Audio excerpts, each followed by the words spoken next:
Hey, good morning. Good morning from beautiful downtown Blue Ridge. We're at Blue Jeans Pizza here. Nice, cool morning in North Georgia. Everybody's wearing a jacket. Scarves are out. Maybe you're getting your hats out for high school football tonight. Sweatshirts for your favorite team. But it's a beautiful time of the year. And just absolutely beautiful time of the year in North Georgia. I'm your host, BKP. Good morning again from beautiful Blue Jeans Pizza. We have a special guest with us today. I'm looking forward to this. Dr. Whaley will not be with us. That's okay, folks. That's okay. Dr. Ray Tidman will not be with us. I understand you were expecting a nice little corny joke, but he sent me 2 or 3 in case we needed to pull those out this morning. But we're happy to have Dr. Jennifer Jones will be joining us for our Ask the Doc segment. On our Facebook page, we posted all of our questions this morning, and I really enjoy this. And you do too, because you're responding to it. And I have people call me after the show thanking us for the information the doctors are giving you. So that is at 8:15. At 9 o'clock, we will have our all-star political panel.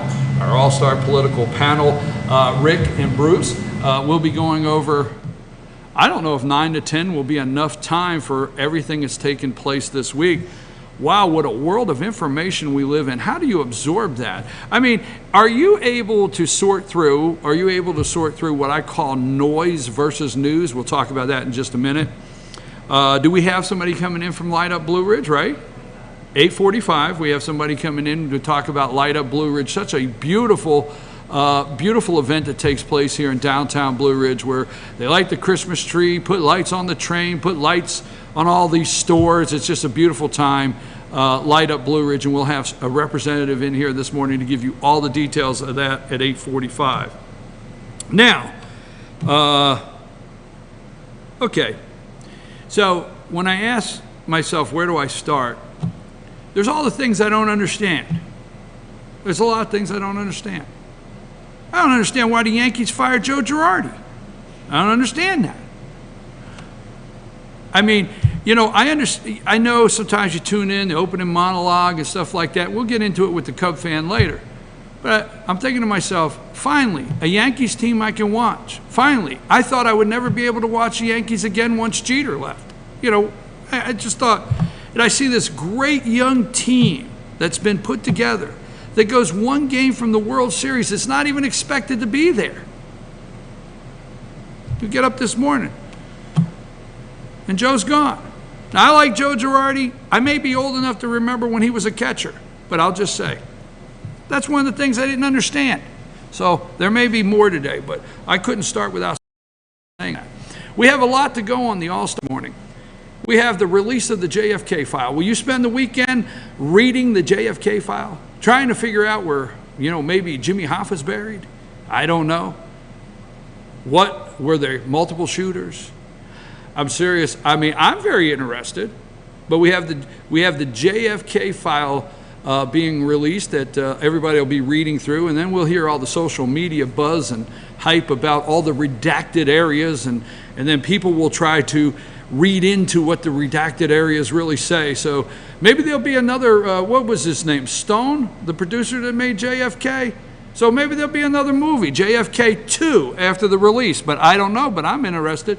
We have a full, these are some of the things on the All-Star panel. We have Jeff Flake, senator from Arizona, with when he noticed he had a 17% approval rating in Arizona, that it was not possible that he could be reelected in Arizona, decided to go to the floor of the Senate and really rip into the President of the United States and say that he would not be seeking reelection. Poor guy. Then we have Little. Now, I know most of you, many of you, not most, many of you get upset with the President of the United States when he tweets out. I, for one, do not. I don't, okay? I like the removal of the filter. I really do. I like the direct, you know, I tell you, I had a gentleman in my office this week from a farmer. I know this is out there, right? I had a gentleman, he's a dairy farmer from Wisconsin. There you go, dairy farmer from Wisconsin. You know what he likes? Older gentleman. He could be out with the cows. I know this is a wild story. He can be out with the cows, and guess what? He could get a tweet from the President of the United States directly to him And he can have a direct communication from his president of the United States just like that. And it doesn't go through this media outlet, this media outlet. It doesn't go through the editing room where, you know, the files that drop on the floor are what they cut out and they let you have what they wish for you to have. I know some of you out there, when he tweets, wishes he wouldn't say little with a L-I-D-D or I-D-D, it'll Bobby Corker. I know some of you wish he wouldn't say stuff like that. I think some of you wish that he would not say that Bobby Corker could not get elected as dog catcher in Tennessee. I know you wish he wouldn't say that, but you know what? That's who the guy is. I'm okay with it. But we have that to talk about. So little Bobby Corker, in the words of the President of the United States, he decided he's not going to run. Wow. Did you realize there's still tax reform on the floor? Is anybody ever talking about that? There's a lot of talk, but there's tax reform on the floor. Does anybody ever talk about that there's a budget that went from the Senate over to the House of Representatives? What's it look like? What's the future debt? Anybody ever talk about that Jennifer Yellen, the head of the Federal Reserve, may be out and there may be a new appointment to the Federal Reserve? Anybody ever talk about that Donald Trump, the President of the United States, said that we need to audit the Federal Reserve? I don't know. Where is that?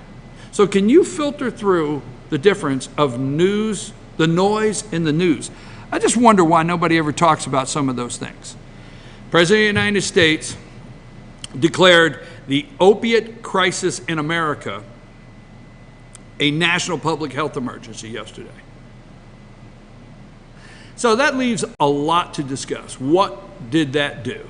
Okay, I'm understanding facilities now can immediately open up new beds, take in new patients that are suffering from opiate addiction. But if opiate addiction, and I'm going to step out here, okay? You know I lead the league in going out on a limb, all right? But I'm going to step out here. I just want you to think. I like to say things sometimes just to see what you think. Now, I'm very happy that Jeff Sessions is going through the Attorney General of the United States of America and doing everything he possibly can to embolden, encourage, give the necessary funding, support, all the above to law enforcement to get rid of MS-13. Now, you might think, well, wait a minute, what a comparison. But MS-13 in some ways is our ISIS right in our inner cities. And when I say this, you do your own research. Don't take things from me. I'm okay with that. Just go on the internet. Google MS-13 and Long Island. This is not Kansas. This is not Kansas. This is not out in Oklahoma.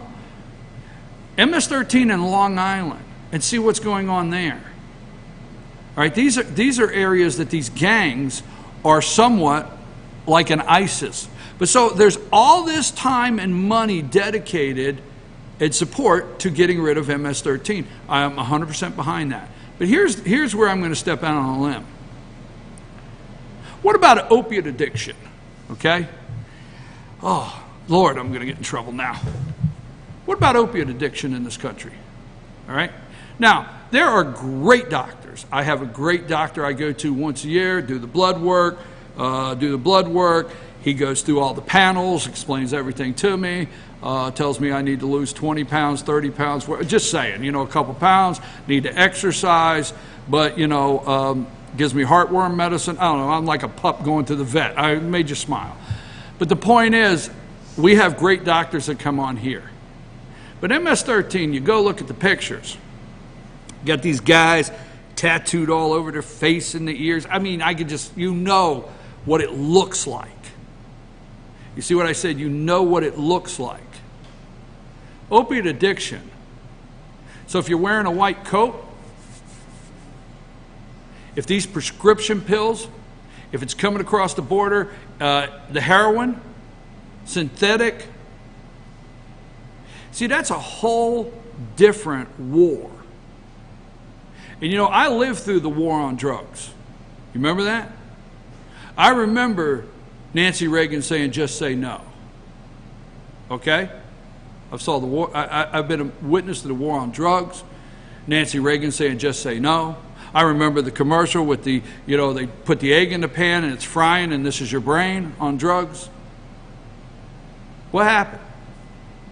Why do we consistently live in a world where we have a war on drugs? So I support the President of the United States, and I support what he did yesterday, and I think it's serious. But let me tell you something. The opiate addiction crisis in this country didn't happen in the last 9 months. It didn't happen in the last 9 months. It was laid on the desk of whoever would have been the President of the United States would have had this crisis laid on the desk. I support it, but I have made a recommendation to you to go and watch on Netflix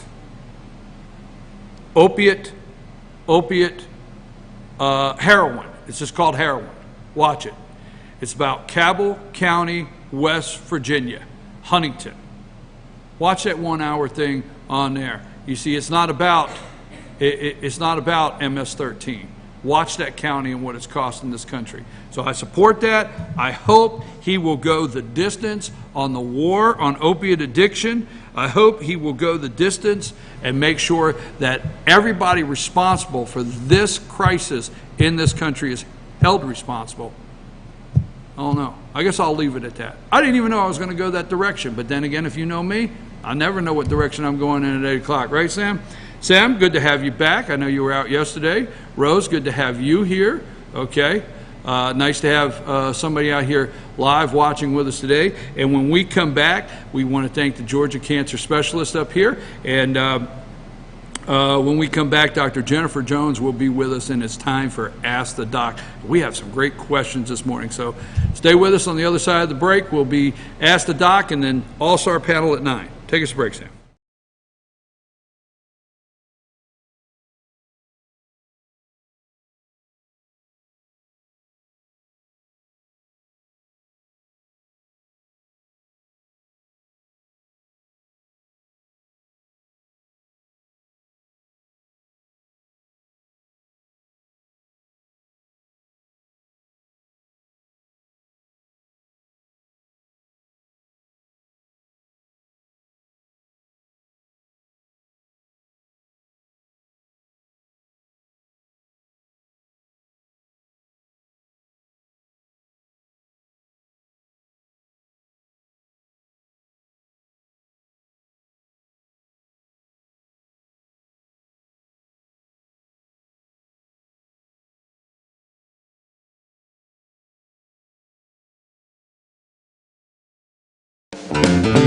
Ace is your healthful place for paint and home goods, tools, outdoor living, and lawn equipment. But did you know Ace Hardware of Blue Ridge is a little bit more?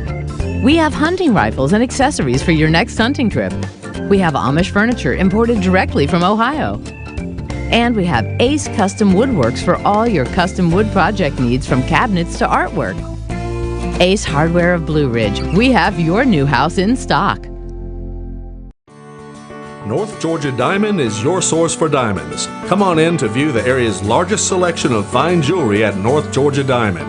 All repairs and designs are done on-site by our jewelers. And North Georgia Diamond has the lowest prices on loose diamonds. You can also sell your gold, silver, and coins at North Georgia Diamond between Walmart and Lowe's in East Ellijay. Locally owned by Bill and Allison Craig, North Georgia Diamond is your source for diamonds in North Georgia.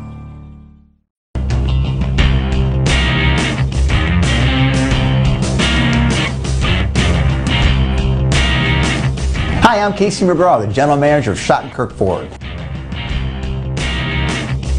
We're going to start doing something here at Schottenkirk that we're really excited about. You may have already noticed our Facebook page, the new edition of the 360-degree videos. This allows the user to control the video in virtual reality and see it from any angle you choose, simply by moving your device or scrolling with your finger or your mouse. At Schottenkirk, we've decided to take this groundbreaking technology and apply it to the car shopping experience. Now, if you're interested in a new truck, a family car, or a brand new convertible Mustang, you can simply log on to our Facebook page or our YouTube page and see it for yourself in full HD 360-degree detail. Or contact one of our sales associates who will send you the link directly. If you like what you see and want to take it for a test drive, simply stop on by and take it for a spin. At Schottenkirk Ford, we're committed to not only keep up with new market technology, but we strive to be innovators, while always keeping your comfort and convenience as our #1 priority. So follow us on Facebook, check out our new 360 VR videos, and let me know if there's anything I can do for you.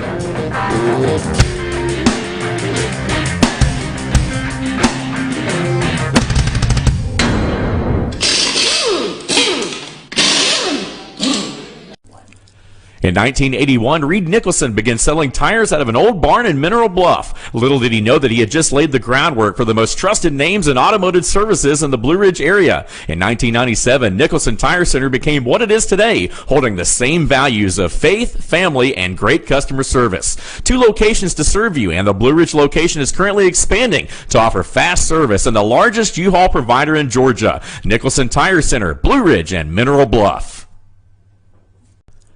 Be sure to check out New Blue Home and Gift, located in beautiful downtown Blue Ridge at Sycamore Crossing. Find us on Twitter at New Blue Home. Everything beautiful for your home or a special gift can be found at New Blue Home and Gift. Call us today at 706-455-3873 or visit us at 531 East Main Street, Suite 103 in downtown Blue Ridge. Broken Bull, located in beautiful downtown Blue Ridge at Sycamore Crossing, is locally owned and operated. Our Simply Noel selection is the largest around. We have a great selection of unique clothing and several lines to choose from for men and women. We carry a beautiful variety of handmade jewelry from Blessed Be and others. All kinds of gifts, starting to carry shoes this fall as well. Come visit us on your next trip to Blue Ridge. We can't wait to meet you at Broken Bull, located in downtown Blue Ridge.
And we're back. I'm your host, BKP. We are at Blue Jeans Pizza in Blue Ridge, Georgia. Beautiful, cool mountain morning. Come up and visit us this weekend. You'll really enjoy it. But I'm really excited about this next segment because, no, this is not Dr. Whaley. And no, this is not Ray Tidman. But this is Dr. Jennifer Jones. Glad to have her with us. Thank you, Georgia Cancer Specialist. Ask the Doc. Dr. Jones, how are you this morning? I'm doing great.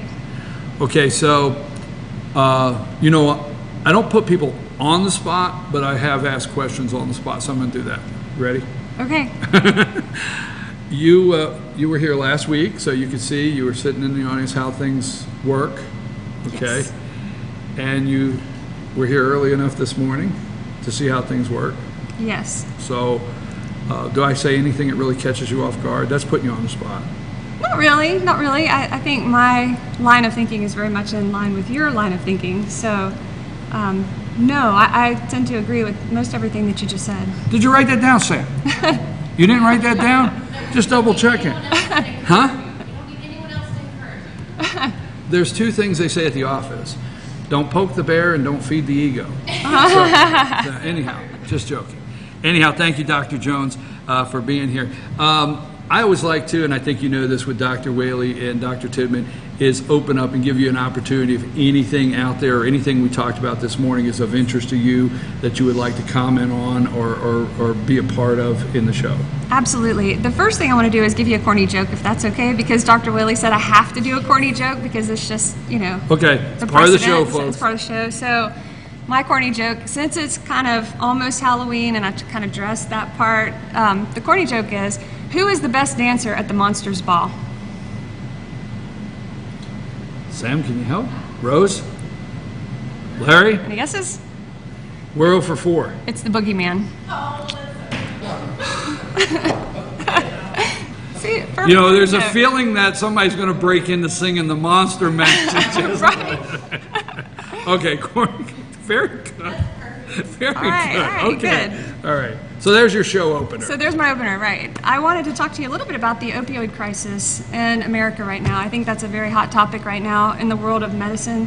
I really personally believe that it is a personal responsibility of the physician who is prescribing that drug to make sure that they're prescribing it appropriately and to the right patient. I think it's an epidemic in America. We've had our own local crisis here in Blairsville with unscrupulous prescribing within the last couple of years. The state of Georgia has actually enacted a Georgia narcotics drug or prescription drug monitoring program that will start January 1 for all prescribers of opiates in the state of Georgia. And it entails several things that prescribers are required to do. And one of those things is they have to register, if you have a DEA, a drug DEA number in the state of Georgia, which enables you to prescribe narcotics, you have to register with the Georgia Narcotics Registry. You have to go on that list and look to see if your patient has received any opioids from any other prescriber in the state of Georgia. And if they have, then that goes into the Georgia Narcotics Database. So if they have and you identify that, you have to address that with the patient because you're not supposed to prescribe unless you have good intent or good reason to prescribe narcotics to a patient who've already been prescribed narcotics by another provider in the state within the same month. So that'll give us information about who is getting drugs from whom. And also, you're supposed to counsel that patient about it. Anytime you give a narcotic, you're supposed to counsel the patient about the narcotics, the dangers of the narcotics, and other things. They're not to share their prescription. They're supposed to keep it out of the hands of children. So it's putting the onus back on physicians to be responsible with their prescribing measures, and that's going to start January 1, 2018. Also, patients are going to be tested for opioid and other abuse. So if there are any other prescription drugs or any other non-prescription drugs in their system, you're not allowed or you're not supposed to prescribe an opioid to them. So that helps us.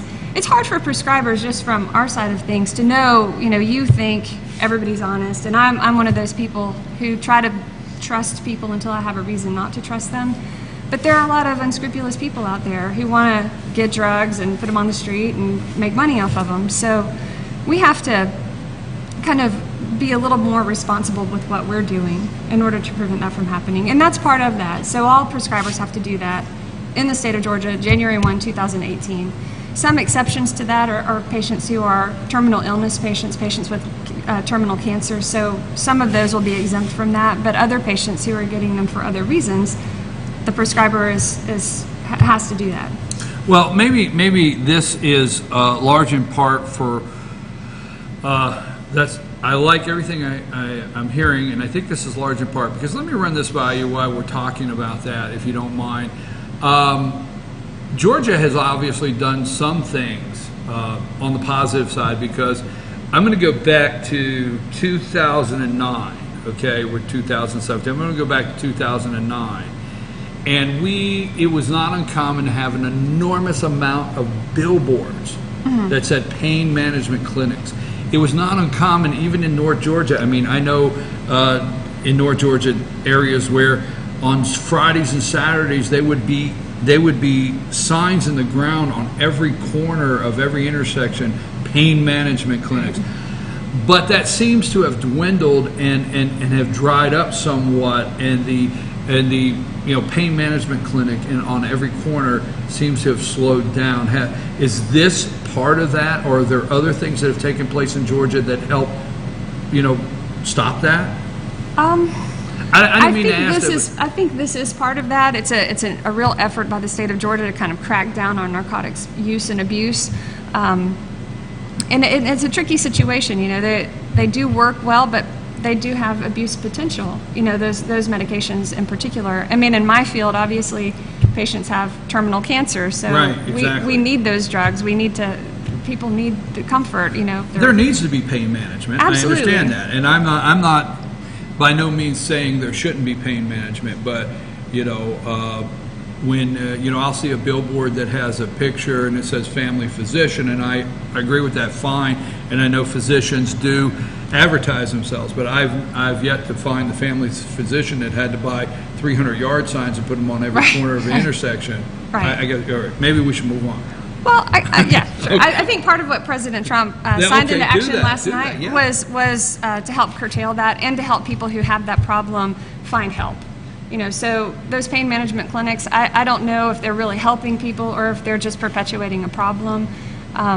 So again, I think part of that legislation, when he was talking about that last night, is going to help that and help that problem. And you support what he did? I do. Okay. Yes, I do. I think it's a very bad problem, and particularly here in this area, we have a very bad problem with that. And also heroin. That's another one. It's an epidemic, even in this small community here. It's terrible. Well, I'm going to stay away from it, but in the dead of July, when I'm seeing people walking around in hoodies and long sleeves, yeah. I don't want to say I know, but that's not fair to people. Sure. Somebody may want to wear a long sleeve no matter what, but at the same time. So, and I know it's going to take some time to, what they say, unpack what the president did and see what all's involved. But on face value, he said it was a crisis when he was running, and he said he was going to do something about it. Yesterday, he came out and from a presidential executive order. He's making an effort, I think that's important. It's a good precedent for our country. Okay, we got to go into the questions. Let's do it. I think I could keep talking other direction. Okay, this morning, this is one I'm so glad we have this question because I don't know when warm and cool is best. So the question is, when should I use a cool mist humidifier versus a warm mist humidifier for relief with a cold? Okay, so that's a good question too. And I actually didn't know the answer to this one, so I had to go look it up. And the answer is there's really no difference.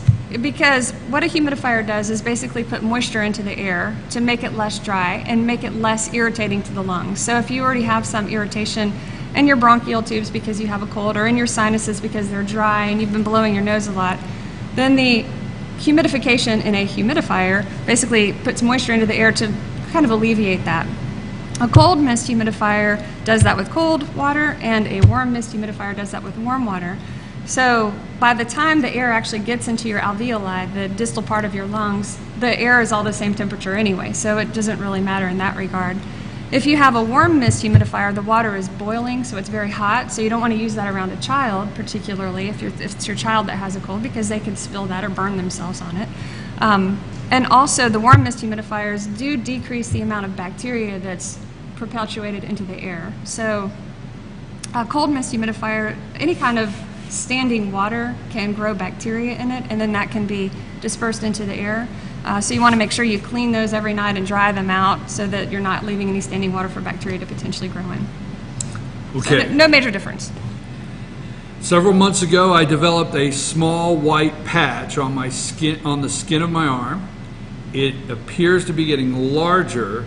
Is a white patch on skin anything to be concerned about? Okay, so that's a really good question, and I had a couple of pictures that hopefully will get shown up there. So different things can cause white patches on the skin, and one of the things that we see, you're very fair-skinned like I am, is that fair-skinned people, particularly men who have been in the sun a lot in their younger years, can develop something called actinic keratoses. And what those are these white patches that develop on the skin. They usually have kind of a reddish base and then a white patch that's kind of scaly on top of that. They can range in size from millimeters to a couple of centimeters. And those are basically sunspots. The significance of those is that they can progress to what we call a squamous cell skin cancer at a rate of about 3 to 20% per year. So as a pre-cancer, it is probably something that needs to be checked on with a physician. A squamous cell skin cancer, as you can see from the pictures, they look very similar to an actinic keratoses. They also look like a scaly white patch on your arm, and if they're growing particularly at a rapid rate or causing symptoms, or you feel like a fullness in the skin beneath them, that's a signal that it may be something more dangerous, such as a skin cancer, a squamous cell skin cancer, and needs to be addressed by a physician pretty quickly. Very rarely, most of the time, those just spread locally under the skin, but very rarely, I've had a couple of cases where they actually get invasive and spread throughout the body. So that needs to be addressed pretty quickly. Okay, did we have pictures or? Okay. Now I know you think, no, wait a minute. So while you're answering this question, I want you to have something else you're thinking about. Okay. Okay. I know you think this is the last question, but it's not. Uh-oh. I have one. Okay. A surprise question. It'll be okay, I promise. Okay. What's the difference between a tumor and a cyst? Could a cyst be cancerous? I think this is a great question, and a lot of people are curious about this because a cyst and a tumor kind of look the same. It's kind of a bulge under the skin or something inside of an internal organ. You go to the doctor and they say, oh, you have a cyst in your kidney or you have a cyst in your liver, and immediately you go, oh my gosh, there's a spot on my kidney, there's a spot on my liver, and you get very nervous about it. But cysts and tumors are very different things. So a cyst is basically a pocket, an isolated pocket that has some kind of material inside of it. It can be fluid filled, it can be fatty filled, it can be filled with proteinaceous material, but typically those things are benign. But a tumor is actually a solid group of cells clumped together in a mass. And tumors can also be benign. So there's a distinct difference between them, but tumors can also be malignant. And then sometimes you can actually have what we call a cyst adenocarcinoma, which is a cancer that actually has cyst-like material attached to it. So the bottom line on that is they're very different things. One feels, I always say my fancy medical term is squishy. So a squishy, that's more like a cyst. You can poke it and it feels squishy, like a rubber ball. But a tumor actually feels very solid to the touch if it's something that you can palpate. If you're looking at some kind of an imaging study or your doctor tells you you have a cyst in the kidney or you have a cyst in the liver, most of the time those are nothing to worry about. And they typically use the term simple cyst, meaning that they're just a cyst and there's nothing else attached to them.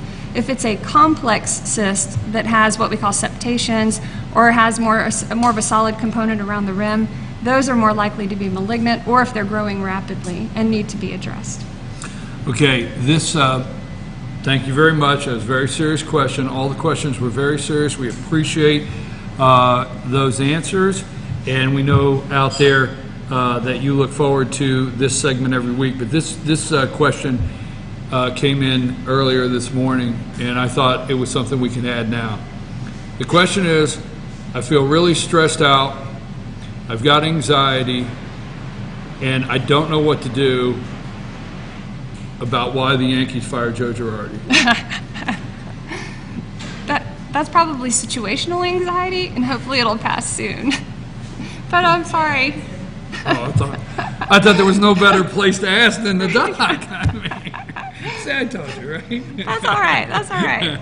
Yeah. Well, stressed out. I've got anxiety. I don't know where Joe's going. I don't know who's going to be the next manager. How am I going to get through the day? We could do some counseling later. Okay. I think I have a Braves fan here, maybe. Oh, yeah, okay. Okay. Oh, you mean me? Yeah. I like the Braves. I'm a Braves fan. I'm a Steelers fan. And also I used to live Should I ask how that happened? I dated a guy in high school. Remember when the Braves Tell and the me Steelers... more. This Ask the Doc thing is over. The Braves and Steelers, they were in World Series together way back. Oh, you mean the Pirates? The Pirates, not Yes, Steelers. the Pirates. That's Pirates. okay. That's Sorry. okay. Yes, and actually You the dated a Astros. guy in high school. He was a big Pittsburgh fan, Yeah. so I ended up kind of following them as well. Oh, yeah. But now, you got to give the Astros some credit, because No, you give the Astros no credit. a little bit. Oh my gosh! I'm glad there's a What about doctor others? in the house. God bless Texas, right? Oh, I know this is getting worse. They had How can you Harvey. do that? They had The guy Harvey. just sent in They're that he's stressed suffering. out, and you're like, and the only thing you can say is, oh, you got to give the Astros some A credit. little bit. They worked Oh, hard. my And the gosh. people of Texas, they're healing from Harvey. Okay, They this need a little has to be. roost. This needs to be over. Sorry. No, that's okay. Oh, okay. Moving right along. You're so I prepared. opened it up. That's right. That's right. Well, we can talk about it. Let's do this, though.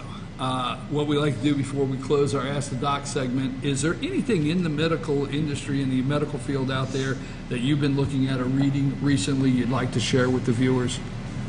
Actually, I was thinking more about politics in that regard. Go right ahead. Only Oh, because go right ahead. Let me cut the carpet and roll it right out for you. Go right ahead. that seems to be your forte. And as we were talking about right before the show, I'm very disturbed by the media and the whole Google enterprise and the way that Google has kind of capitalized on YouTube, and they're censoring particularly conservative people who are trying to express their views on YouTube.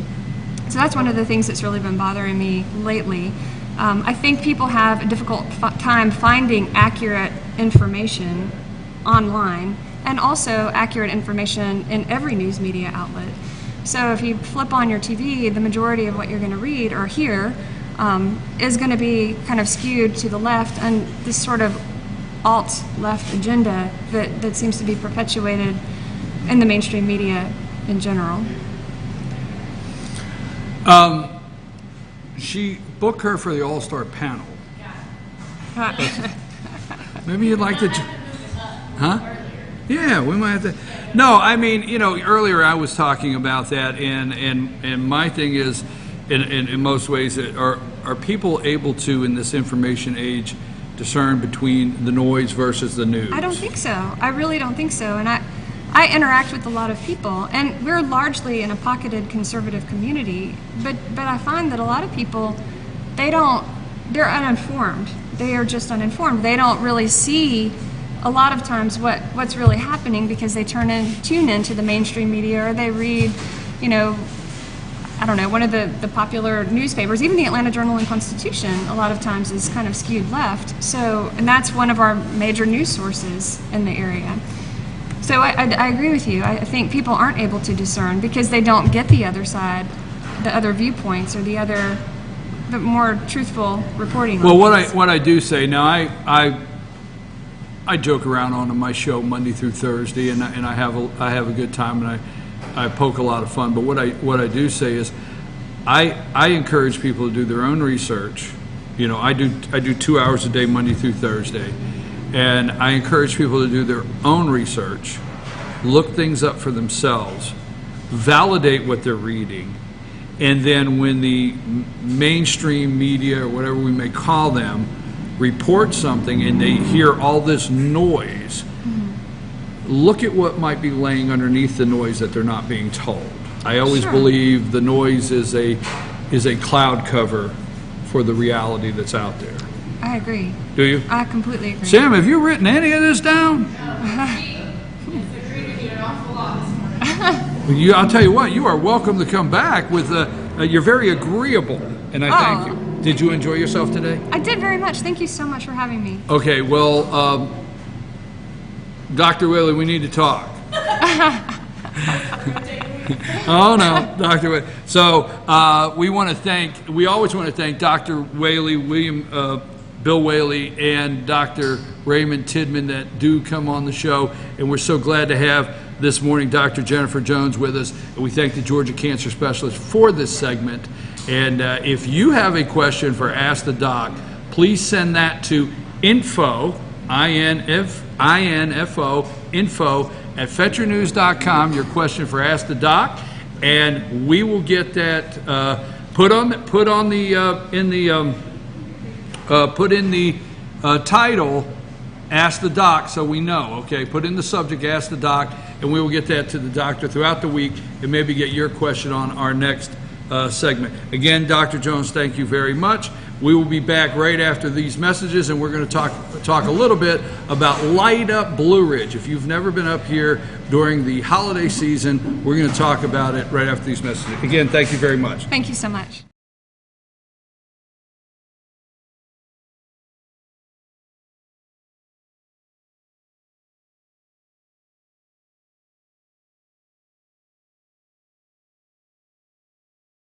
Kenty Artesian Silver and Gifts, the Peruvian shop, located in beautiful downtown Blue Ridge at Sycamore Crossing. Fine sterling silver, luxurious baby alpaca and exotic woods. A beautiful selection of exquisitely crafted gifts for all of your special occasions. Visit our website, artesiansilvergifts.com, or follow us on Twitter at Artesian Silver Gifts. Kenty Artesian Silver and Gifts, the Peruvian shop in downtown Blue Ridge. Papa's Pizza to Go in downtown Blue Ridge is the best in the area all-you-can-eat buffet. Call ahead or order online now at papaspizzatogo.com. Use our convenient pickup window for the best in pizza, subs, wings, breadsticks, salads, and more. And be sure to check out our lively game room. We serve lunch and dinner, catering available, take out or dine in. Papa's Pizza to Go in Blue Ridge. proud sponsors of the Fannin County Rebels. The Tupelo Tea mission is to provide over 80 premium tea blends for tea lovers who are looking for ways to explore new flavors and blends. Come visit Tupelo Tea, located in beautiful downtown Blue Ridge at Sycamore Crossing. Be sure to sample our various varieties of honey and tea. Visit us on the web at tupelotea.com or call us at 706-946-TEAS. That's TEAS. Tupelo Tea, located in beautiful downtown Blue Ridge. The 46th Annual Georgia Apple Festival Arts and Crafts Show, one of the South's premier festivals, is held in beautiful Ellijay, Georgia. Enjoy watching demonstrating artists and musicians, or try some tasty cooking from one of our delicious food vendors. With a parade, car show, and handmade arts and crafts from more than 300 vendors, there's plenty of fall fun for everyone. For more information, visit georgiaapplepfestival.org.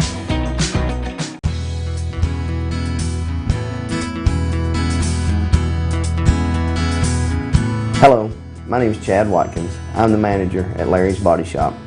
We are a family-owned and operated business and have been serving the North Georgia area since 1978.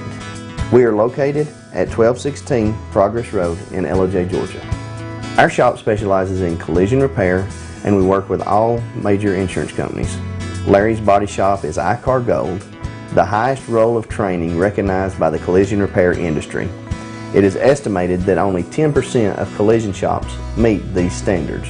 Our shop consists of state-of-the-art equipment such as laser measurement system, down-drive spray booth, spot and MIG welding equipment. All of our paints are mixed on site so that we can guarantee your paint to match every time. I know that having an accident can be a stressful event. We take pride in making sure our customers are satisfied with the repair of their vehicles. Our waiting area is clean and comfortable with free Wi-Fi and refreshing beverages. So if you're in an accident, stop by and see us at Larry's Body Shop. Hey Rebel fans, come visit the Dairy Queen Grill and Chill of Blue Ridge, Fannin County High School's Meet, Eat, and Treat headquarters. Highway 5 in Blue Ridge. Proud sponsors of the Fannin County Rebels.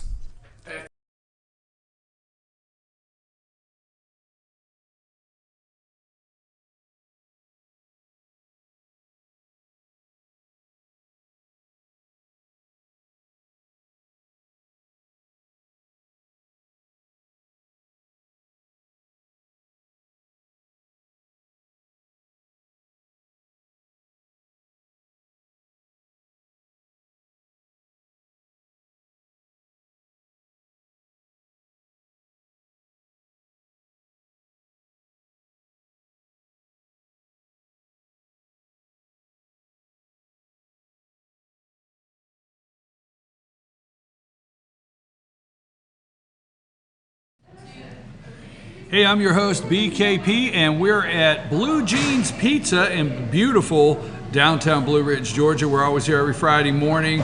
It is a beautiful, cool mountain morning in Blue Ridge. I can't say that enough. So you come up and enjoy the weekend with us. But right now it's time to talk about another cool, double meaning, outside event coming up, Light Up Blue Ridge. And I have Pam Fink with us. Thank you for coming today, Pam. Good morning. Light Up Blue Ridge, how many years you guys been doing this? Or how many years has the city had Light Up Blue Ridge?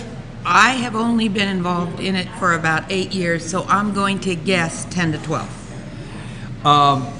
Now, I always say, if you're anybody out there, but if you're a family and you're looking for the perfect atmosphere, the perfect event to bring the kids to, that's family friendly, the train's lit up, we light the tree, the businesses are lit up, there's music, there's tubas.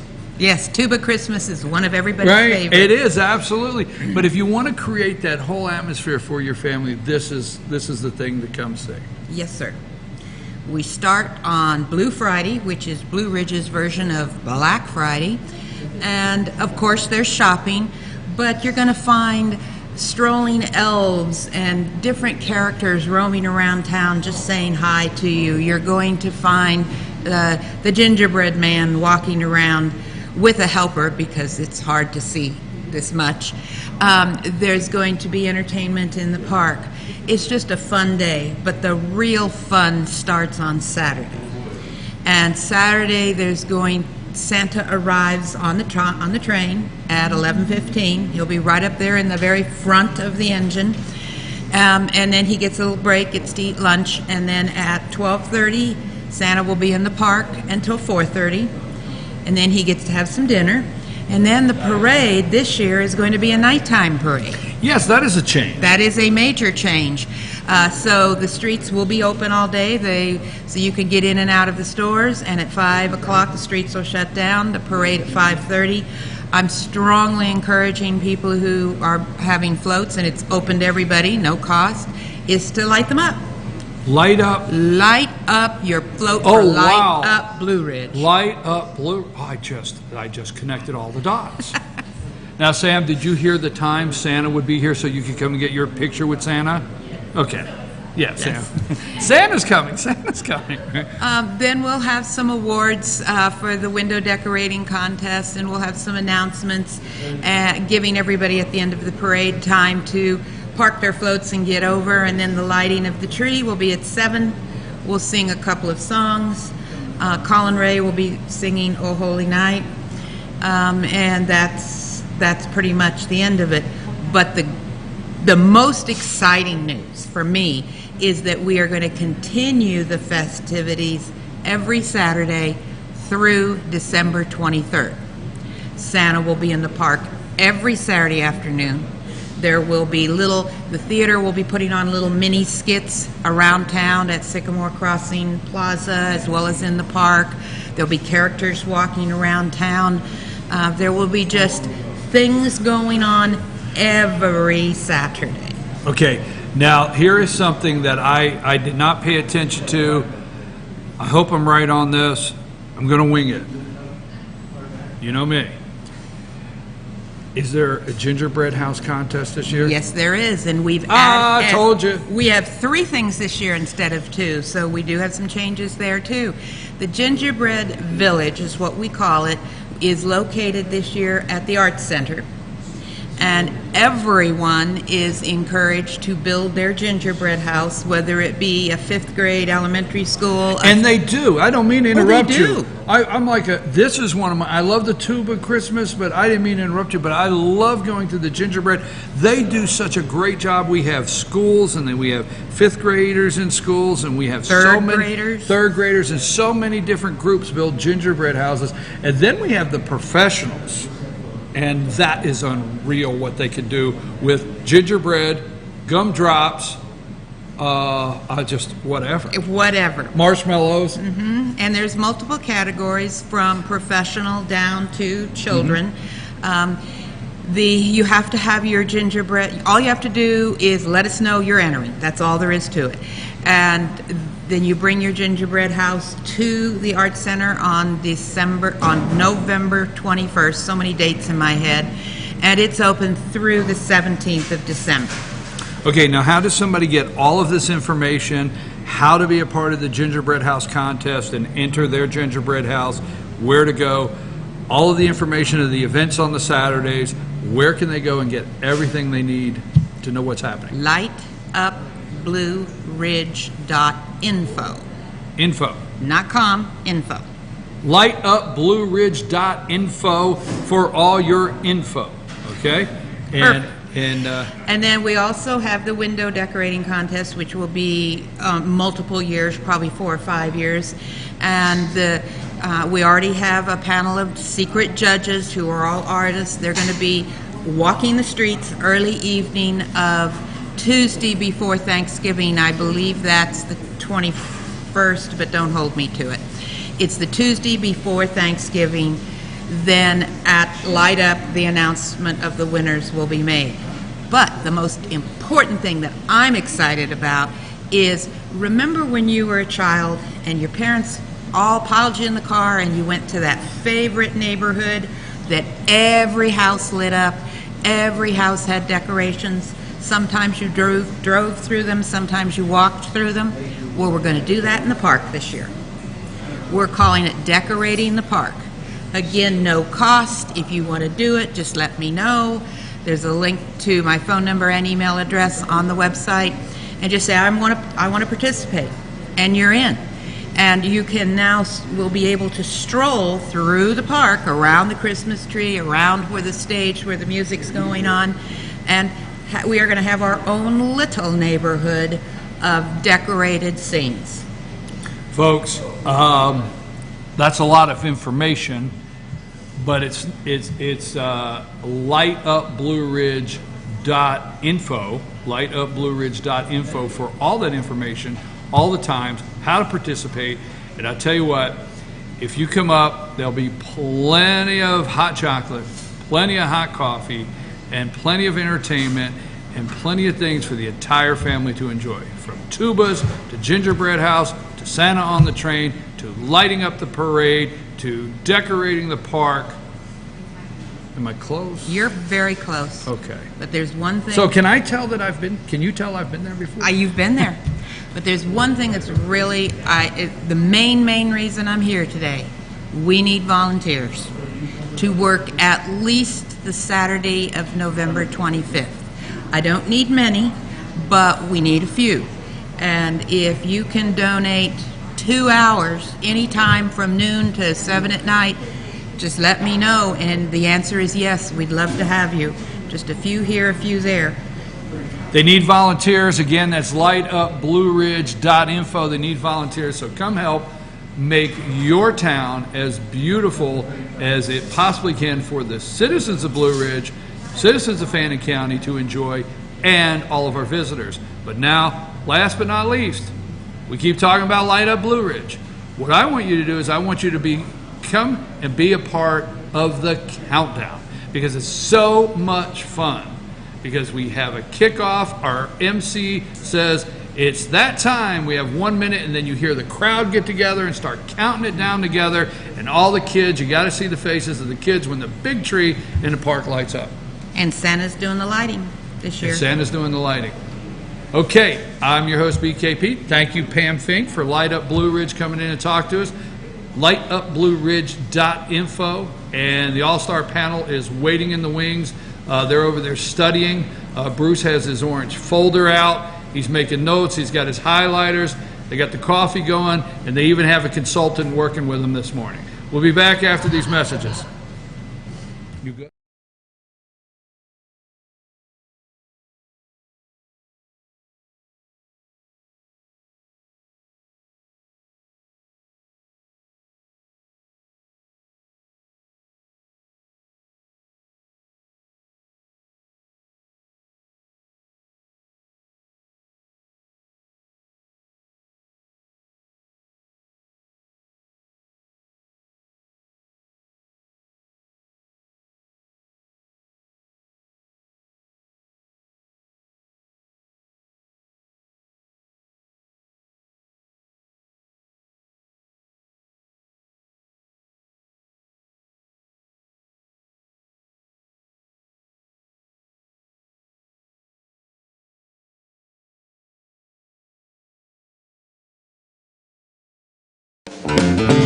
Ace is your helpful place for paint and home goods, tools, outdoor living, and lawn equipment. But did you know Ace Hardware of Blue Ridge is a little bit more?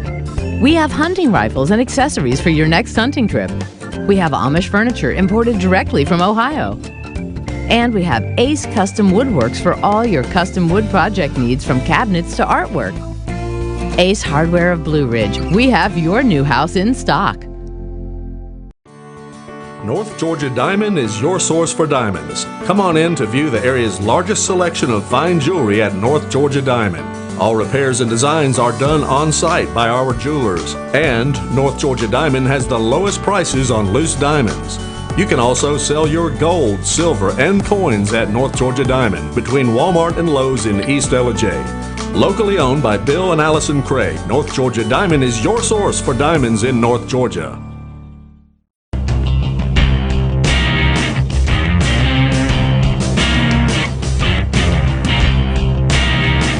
Hi, I'm Casey McGraw, the General Manager of Schottenkirk Ford. We're going to start doing something here at Schottenkirk that we're really excited about. You may have already noticed our Facebook page, the new edition of the 360-degree videos.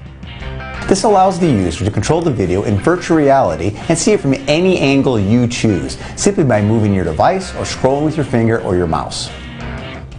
At Schottenkirk, we've decided to take this groundbreaking technology and apply it to the car shopping experience. Now, if you're interested in a new truck, a family car, or a brand new convertible Mustang, you can simply log on to our Facebook page or our YouTube page and see it for yourself in full HD 360-degree detail. Or contact one of our sales associates who will send you the link directly. If you like what you see and want to take it for a test drive, simply stop on by and take it for a spin. At Schottenkirk 4, we're committed to not only keep up with new market technology, but we strive to be innovators, while always keeping your comfort and convenience as our #1 priority. So follow us on Facebook, check out our new 360 VR videos, and let me know if there's anything I can do for you.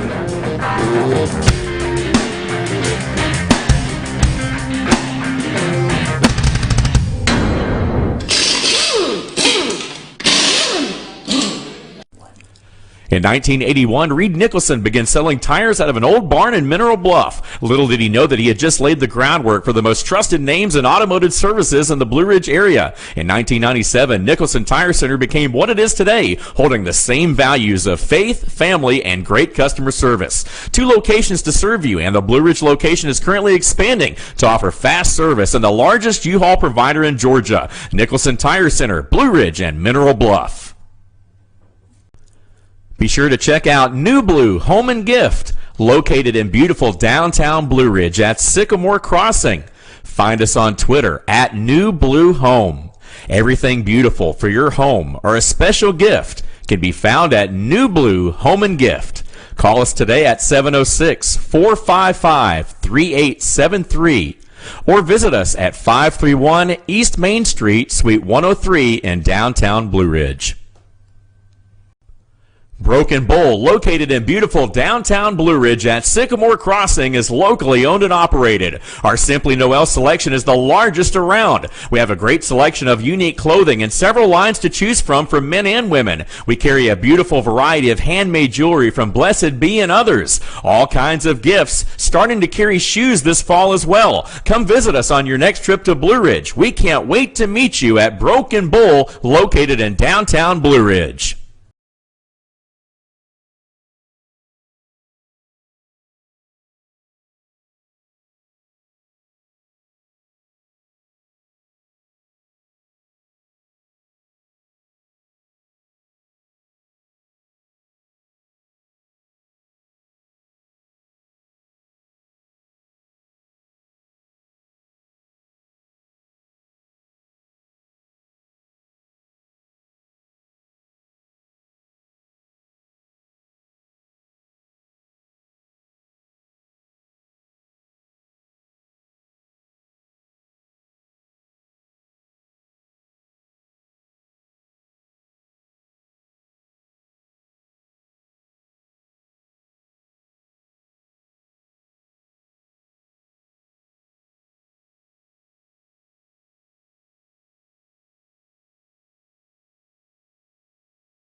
take it away. Pantomime show?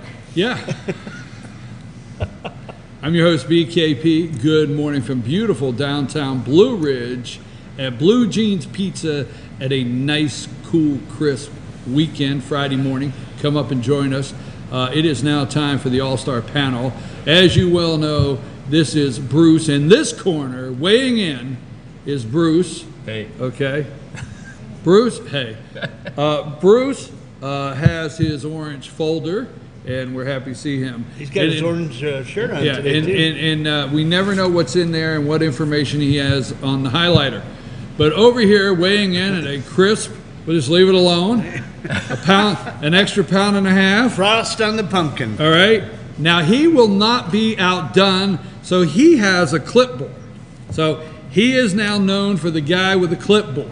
Nothing you can match up to a guy bringing the folder with the secret information and a guy carrying a clipboard. Yeah, but then you got the computer and 2 phones. I feel it's a government meeting. Hey. We do this from memory. Okay, let's start at the top. Okay, first of all, Bruce, I'm going to let you know. Right here on camera. Yes. On camera, in front of the World Wide Web, in front of the one person that clicked on in Russia that wants to buy an ad on my website that the government says I'm not allowed to sell to them. That's for done, you good buddy. That's right. To that one person out there, I owe you an apology. An apology? Yeah. The word is that I don't give you enough time on the show, so we're going to stay away. Yeah, the word is I go right. Hey. So I'm sorry. I guess next week, can we swap chairs? There you go. Something like that. Okay. So that being said, just relax a minute because I know you love soccer. Okay. We'll get back to you in a minute. Football, man. Why they fire Joe Girardi? It's time. What do you mean it's time? It's time. Oh my God! I got first-hand information. This guy was ready to go. 10 years in the House. You don't think that was just done out of without thinking about it, do you? Don't you think that Cashman and Hal Steinbrenner had a little conversation one morning? And I'm not as upset. I lived through Billy Martin being fired 6 times in 4 days. So I'm not. That was for ratings, huh? That was for ratings. No, Billy Martin would get drunk in the middle of the night and call George and cuss him out. I'm fired. Huh? You're fired. Or getting in a fight with somebody. No, I have read too many Yankee stories. Who's on tap to fill his small shoes? I don't know. I haven't had time to look at it, but I just woke up this morning to the headline Joe Girardi, and I like Joe. Joe is. There's a lot of teams looking at Joe already because I think a very young Yankee team, in all honesty, all jokes aside, it was a very young Yankee team that I enjoyed watching play baseball. And I will say this, after the Jeter era and, Alex Rodriguez? No, don't mention that name on this show. We don't mention Alex Rodriguez. We don't mention Johnny Damon. I'll give you a whole list we don't mention on this show. There's a guy in the organization. Mention Whitey Ford. Yeah, you can go back. There you go. You finally went back. But okay, we're going to have to move on. There's a guy. Now let me just say something. There's a guy in the organization you need to look for. And I really believe that they're looking to this guy to come in and manage because he nurtured these young guys along. And I think they want that continuity. And I don't know how to pronounce his name. Al Padrique. He was a 2-time Manager of the Year in the AAA affiliate, Wilkes-Barre. The Railbirds or whatever they are. Look at him and look at Jay Bell. Those are the 2 guys that I think, one from the outside, one from the inside. I will not disagree. Girardi had his time there. The Yankees. Now I will say this: we're going to end the baseball discussion because we have 2 National League teams playing in the World Series. The Brooklyn Dodgers and the Colt 45s. Yep, exactly. So, that being said, Cashman and Steinbrenner will get together and try to maintain this young team. They're going to be a team to watch for several years. Yeah, you watch that guy. I'm serious. He will be in serious contention because he was the one that brought those 4 I can't think of all their names now. Aaron Judge, Right. Severino. Absolutely. There's two others that I can't think of, but those are the guys that I think are going to be the future of that team, the nucleus. And they're going And to then the build, Yankees always buy a pitcher you want to watch. buy a pitcher here or there. So, okay, now kinda let's like buying a go ball. over. Let's go over to you. This is the first subject. Here's what we're doing this morning. It's a little different. Okay. We're going a little different direction. You could have told us this. Yeah, I never prep you for Oh, this. jeez. You know that. Okay. I get a call all the time. What direction we going in? Really? Yeah, we're coming You'll in find cold. out when Every you day get we here. come in cold. We're always going up. Here's what I thought about. Here's what I thought about. Instead of me getting in deep in these subjects, so many things have taken place that I would just give you the topic and then let one of you start the discussion. This week, the president decided to declassify the JFK file. What say you on that? Are you interested in that? Do you think we find out anything big in this declassification? I think there'll be some new things that come out that will probably enhance some of the conspiracy theories about it. I think there'll be some things that will be, so what? So and still they say they're blocking some things and doing a lot of redactions for national security. I'm going, this is like 60 years ago. What 180 days. For What the could rest of actually it. be in that document Yeah, for exactly. national security? Yeah. So, It's okay if everybody else, from Hillary to everybody, could just throw national security out the window, but a 60-year-old document we better protect. Yeah. What say you on that file? Well, the only thing they've come out with so far is that there's some MI5 guy in Britain got a phone call 25 minutes before the assassination and said, something big's going to happen, you better weigh in it to the American embassy. And,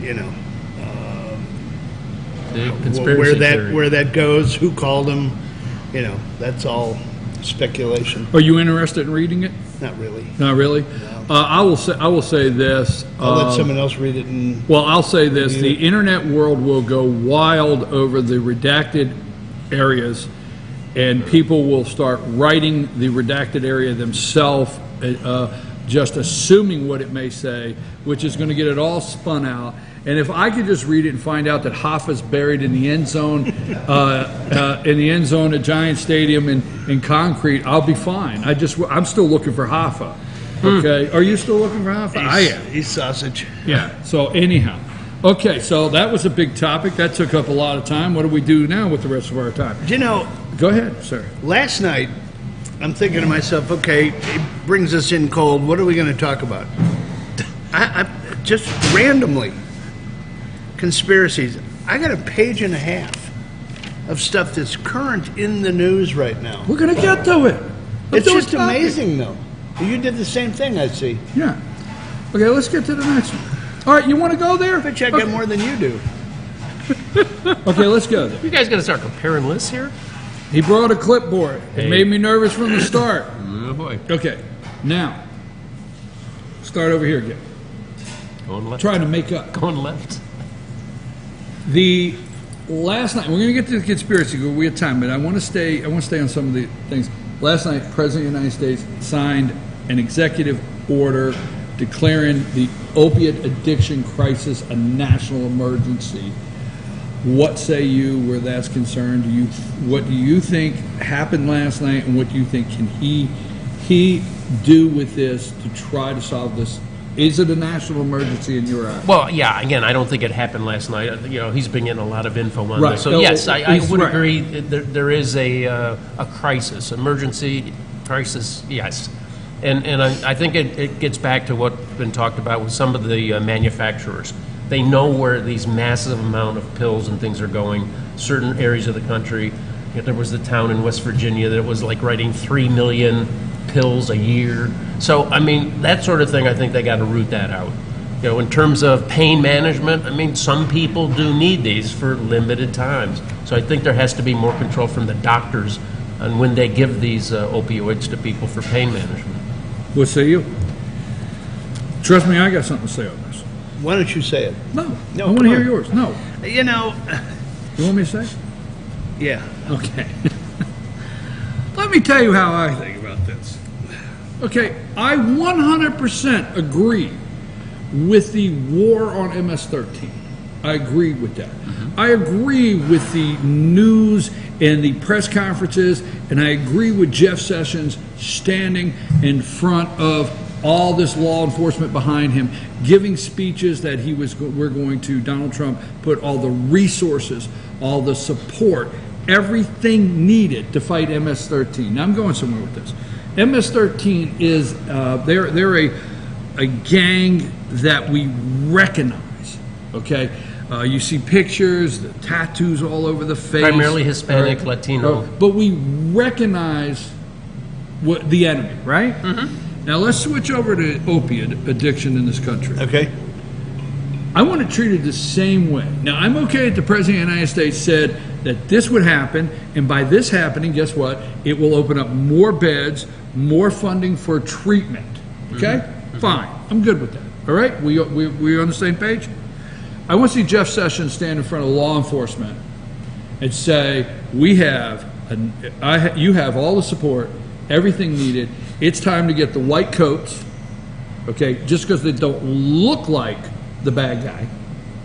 It's time to get the white coats. It's time to go in the pharmaceutical industry. It's time to go into the pharmacies that prescribed it. It's time to go to the pharmacist. Now, I'm not going after anybody. I want that clear. There's a lot of pharmacists we know in our lifetime that we really like, are good friends. A lot of good medication. Do you know where I'm going with that? Yeah, the only differences between MS-13 and the opioid crisis is that the MS-13 doesn't have lobbyists working for him in Washington. Whoa. I mean, there's a lot of lobbyists there that are standing tall. Thank you for for letting me have that, so you could go with that. But there are some MS-13 lobbyists. They're called Democrats. Bruce, that was good, but let me go off this. That was very good. You're 100% right.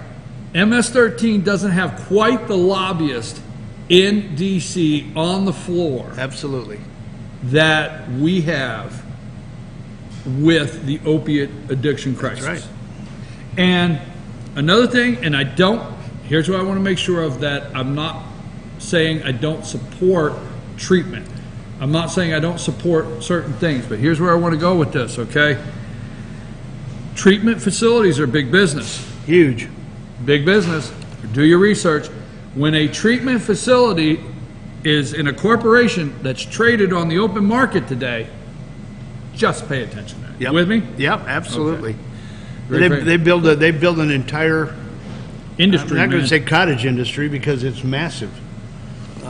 There's an entire industry built around the opioid addiction, though. Yeah, but a big question is, what did people do before opioids were available? They just smoked a little dope and went to work the next day. What the hell? I don't know. What do you ask? I mean, I'm serious. I don't know. I mean, I think part of it's, the American maybe I'm too old to understand. Part of it's the American consumer. Buck up. Deal with a little pain, Why do you have to keep popping pills for everything? I don't understand. Well, they don't go to work. That's the problem. Because what they do. I'm not going down what they used to do. Okay? Because I don't understand. That's my I don't understand it. I think it's some weakening of the American character that they have to take a pill for everything. Rolling Stones had a song about that. Let's move on, because I could say something that just don't need to. Okay. Back to you. Moving right along. Back to you. Next one. Yes. Uranium-1. Have you ever heard of it? Is that an isotope of plutonium? Like yes, the mad professor. Yeah, that's right. What do you know? If we put you before the Senate panel that's going to ask the question, sir, what do you know about this Uranium-1 deal? What say you? Well, it seems to be in the nuclear industry, where the Russians came in and spread a lot of money around to get a piece of that business in the U.S. for themselves, and they were successful. Well, he painted it very nicely. Could you break down what he said? Yes. Yeah, put the criminal element into it. Collusion, treason. Corruption, collusion, treason. I'll go to the dark side. Corruption, collusion, treason. Can you bring it all home for us?